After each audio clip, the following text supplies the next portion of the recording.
Naproklama na ang 12 bagong halal na senador nitong nagdaang eleksyon. Kumuha tayo ng update mula sa National Canvassing Center sa Maynila. May Agenda Weekend Report si Dexter Ganibe ng Abante Radyo. Dexter, kumusta ang naging programa dyan kanina? George, matatawag ng mga senator-elect itong 12 na mga kumandidato at nakakuha ng pinakamataas na mga boto nitong katatapos lang na midterm elections. Nagsimula ang COMELEC sa pang-12 pwesto sa pagpoproklama ng mga senator-elect. Sa kanyang mensahe, unang pinasalamatan ni Senator Amy Marcos ang pamilya at ang kanyang ina na si dating First Lady Imelda Marcos na ni minsan ay hindi niya nagduda na papasok siya sa Magic 12. Special mention din sa kanyang talumpati si dating Pangulong Rodrigo Duterte at Vice President Sara.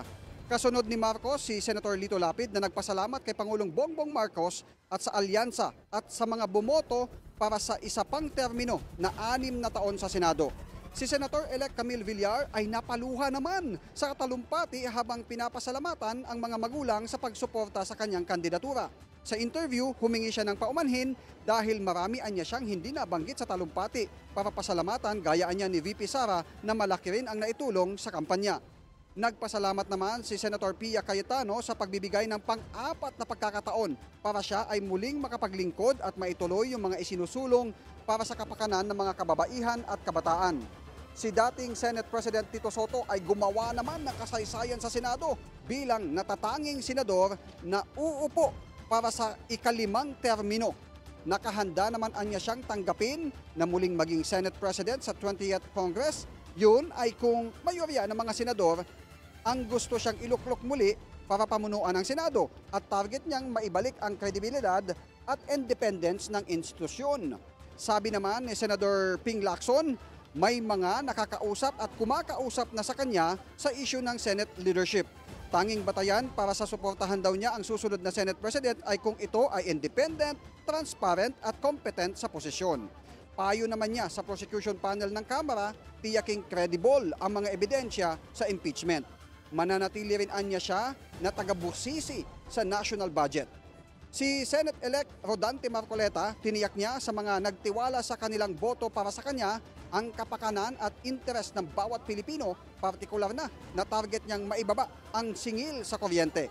Lahat naman anya ng senador ay papangarapin na maging Senate President pero sa ngayon ay wala pang pinag-uusapan sa kanilang kampo. Handa naman anya siyang pagdebatihan ang issue ng impeachment na ayon sa kanya ay sa simula pa lang ay mali na ang naging batayan at mali rin ang naging proseso.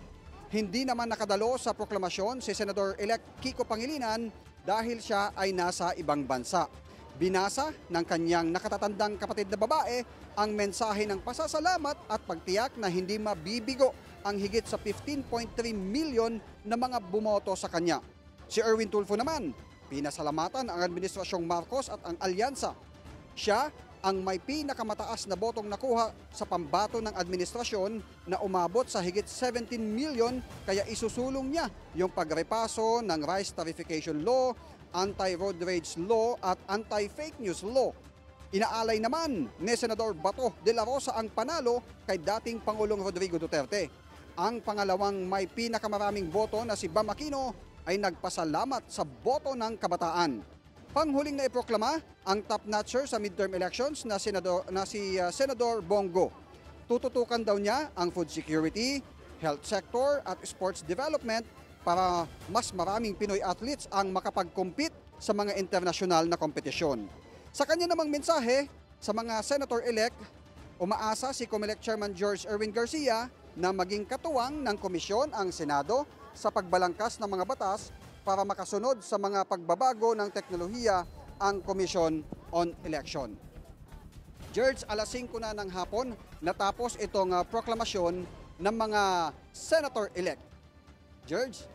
Well, Dexter, ngayong tapos na ang proklamasyon sa mga nanalong senador, kailan naman ang proklamasyon sa mga nanalong party list?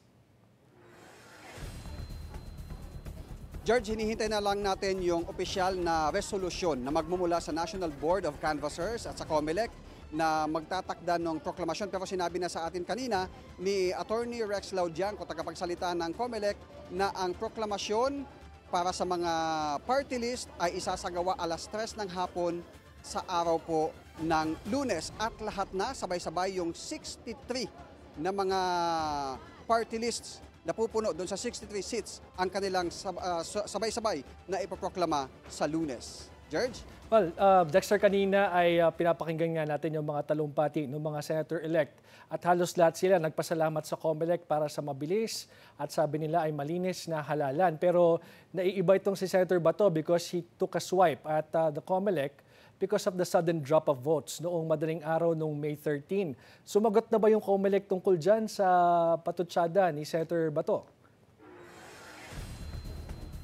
Hinihintay pa natin kung anong magiging reaction dito ng COMELEC, pero doon sa bandang dulo binawi naman niya na kalaunan ay naipaliwanag naman daw sa kanya ng COMELEC yung nangyari kung bakit mula doon sa 16 million bumaba sa 15 million at siya ay nasatisfy naman daw doon sa paliwanag ng COMELEC sa kanya. George? Okay, maraming salamat Dexter Ganibe ng Abante Radyo, nag-uulat live mula sa Maynila.